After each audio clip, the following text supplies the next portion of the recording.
میرے دوستو، انسان کو کل عقل بھی مل جائے تو پھر بھی اللہ کی حکمت کا وہ احاطہ نہیں کر سکتا۔ رب کریم کو زیادہ پتہ ہے کہ ہمارے لیے کون سی چیز بہتر ہے اور کون سی چیز ہمارے لیے نقصان کا باعث ہے۔ اللہ تبارک و تعالی کی حکمت یہ چاہتی ہے کہ میرے بندے پریشان نہ ہوں۔ رب یہ چاہتا ہے کہ میرے بندے کسی جگہ پہ بھی دقت اور پریشانی کا شکار نہ ہو، تو اللہ تبارک و تعالی نے راہ اعتدال اختیار کرنے کا حکم ارشاد فرمایا کہ تم اعتدال کے رستوں پہ چلو، معتدل زندگی گزارو، افراط و تفریط سے بچو۔ آج جس معاشرے میں ہم وقت گزار رہے ہیں، اس معاشرے میں ہم اس بات کو سمجھنے سے قاصر ہیں کہ اصل ہمارا مسئلہ کیا ہے۔ ہمارا اصل جو مسئلہ ہے اس کی شناخت ہمیں کیسے ہوگی اور ہم پھر اس تک رسائی کس انداز میں حاصل کر پائیں۔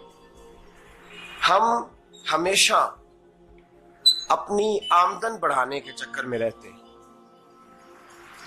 ایک کام اور شروع کر لیں، پارٹ ٹائم جاب شروع کر لیں، کوئی سائیڈ بزنس اس کا آغاز کر لیں۔ ہماری جو دوڑ لگی ہوئی ہے وہ لگی ہے کام بڑھانے میں، آمدن بڑھانے میں، حالانکہ اسلام ہمیں یہ کہتا ہے کہ تو آمدن بڑھانے کے چکر میں نہ پڑ، اصل بات یہ ہے کہ تو اپنے خرچے کنٹرول کر۔ تنگ انسان وہ نہیں ہوتا جس کی آمدن تھوڑی ہوتی ہے، یہ توجہ کیجیے گا میری بات، یہ قیمتی بات ہے اور گفتگو ساری کا لب لباب ہے۔ تنگ بندہ وہ نہیں ہوتا جس کی آمدن تھوڑی ہوتی ہے، اصل پریشان وہ ہوتا ہے جس کے خرچے زیادہ ہوتے ہیں۔ اور ہمارا جو روزمرہ کا نقصان ہو رہا ہے نا، وہ آمدن کے معاملات میں نہیں ہو رہا۔ بنیادی نقص جو واقعہ ہو رہا ہے وہ یہ ہے کہ ہمارے اخراجات زیادہ ہیں اور وہ اخراجات کسی اور نے نہیں بڑھائے، وہ خرچے ہم نے خود بڑھا لیے ہیں اور اب ہمیں اس کا نقصان بھگتنا پڑ رہا ہے۔ اور اگر آپ صحیح معنوں میں ٹٹولیں تو جو بہت امیر لوگ ہیں وہ تو ان خرچوں سے بچ گئے۔ میں نے بہت سارے ایسے ختمات میں شرکت کی ہے، میں بہت ساری ایسی جگہوں پہ گیا ہوں کہ جہاں لوگوں نے بڑا مختصر سا ختم دلایا ہے تو ہو گیا ہے ختم۔ ختم کے معاملے میں کب کسی نے پابندی لگائی ہے کہ اس میں 200 آدمی شریک ہوگا تو تب یہ سال ثواب صحیح ہو سکے گا؟ کون کہتا ہے؟ یا شادی کے موقع پر اگر سارے بہن بھائیوں کو نہ بلایا گیا تو میری شادی پایہ تکمیل تک نہیں پہنچے گی، اس میں برکت نہیں ہوگی، یہ کس نے فتویٰ دیا ہے؟ معتدل زندگی کا اسلام حکم دیتا ہے۔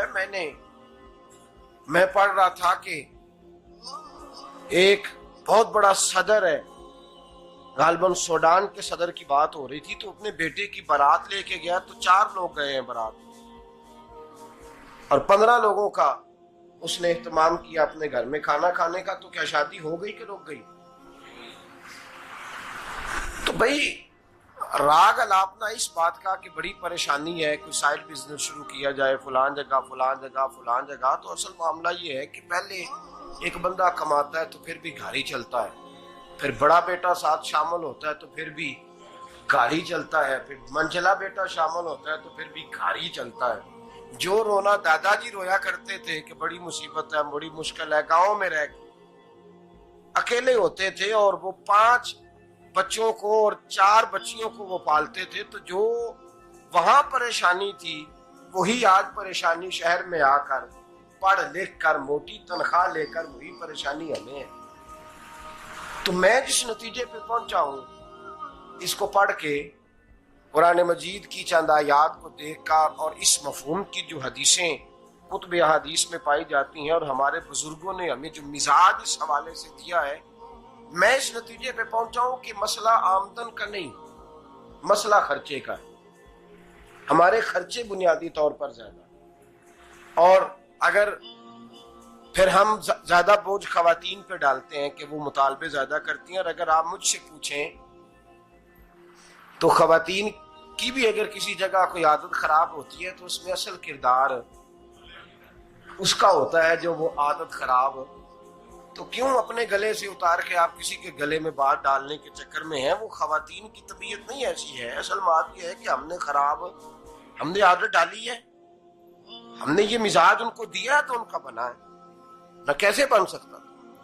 تو اعتدال جب تک زندگی میں نہیں ہوتا، پانی پیاس بجھاتا ہے لیکن ایک گلاس ہی ہو تو پیاس بجھاتا ہے، بالٹی کو منہ کو لگائے گا تو کپڑے بھگو دے گا اس کے. حالانکہ پانی بری چیز کا نام نعمت ہے نا بہت بڑی اللہ کی، لیکن پیالے میں ہی اچھا لگتا ہے. کوئی مٹکا منہ کو لگائے گا تو تانگ ہوگا، پیالہ ہی بہتر ہے اس کے لیے. تو میرے دوست، مٹکے سے بھی بعض اوقات کام چل جاتا ہے، لیکن اگر کوئی کہے نہیں مجھے دریا ہی چاہیے تو اس کا تو گھر بہ جائے گا، سارا گھر بہ جائے گا اس کا. ہمیں دریا قابو کرنے کا موڈ بنایا ہوا ہے تو اس سے گھر بہا کرتے ہیں، اس سے گھر بنا نہیں کرتے. گھر پیالے سے پانی پینے سے بنتا ہے. اگر تو دریا پہ قبضہ کرنے کا موڈ بنائے گا تو گھر بنے گا نہیں، گھر بہ جائے گا. آگ نہ ہو تو کھانا پک نہیں سکتا، لیکن ہلکی آنچ سے کھانا پکتا ہے. اور اگر آنچ تیز کر دی جائے تو جی قرینے قیاس بات کر رہا ہوں، میں عقل سے ماورا نہیں کر رہا. قرینے قیاس سمجھانے کے لیے مثالیں دے رہا ہوں. ہلکی آنچ پہ کھانا پک جاتا ہے اور آگ تیز ہو تو کھانا جل جاتا ہے. تو کھانا اتنی دیر کھانے کے قابل رہتا ہے جب تک وہ ہلکی آنچ پہ پکتا ہے. تو جتنی مرضی تو کہتا ہے نہیں میرا گزارے نہیں، آگ تیز ہونی چاہیے، تو میاں جل جائے گا، جل جائے گا. ہوا نہ ملے تو سانس نہیں آتی، ٹھیک ہے؟ آکسیجن نہ ہو تو سانس، ہوا نہ چلے تو گزارا نہیں ہوتا. لیکن اگر تیز چلے نا، اگر تیز چلے تو آندھی اور طوفان بن جائے تو چھتیں گرا دیتی ہے، جانیں لے لیتی ہے. ہم ہیں طوفان کے چکر میں، ہم ہیں دریا کے چکر میں، ہم ہیں بڑے ناؤ کے چکر میں. تو میاں ہلکی آنچ ہی اچھی ہے، یاد رکھ. اور ایک گلاس پانی کا اعتدال سے ملتا رہے تو وہی ملتا رہے، ضرورت کے وقت وہی بہتر ہے. تو پورے دریا پہ قبضہ کرنے کا پروگرام نہ بنا، تانگ ہو جائے گا. اور میرے عزیز یاد رکھ، ہوا سانس لینے کے مطابق ملے تو وہی اچھی ہے، جو سانس بند کرنے پہ آ جائے وہ ہوا اچھی. ہم نے چکر چلا لیا ہے کہ زیادہ پیسہ، راتوں رات پیسہ، لمبا پیسہ، یہ پلاٹ بھی میرا، وہ پلاٹ بھی میرا، گجرانوالا بھی، گجرات بھی، لالا موسیٰ کھاری اور پنڈی تک جہاں میں جاؤں میرے نام کی تختیاں لگی ہوئی ہونی چاہیے.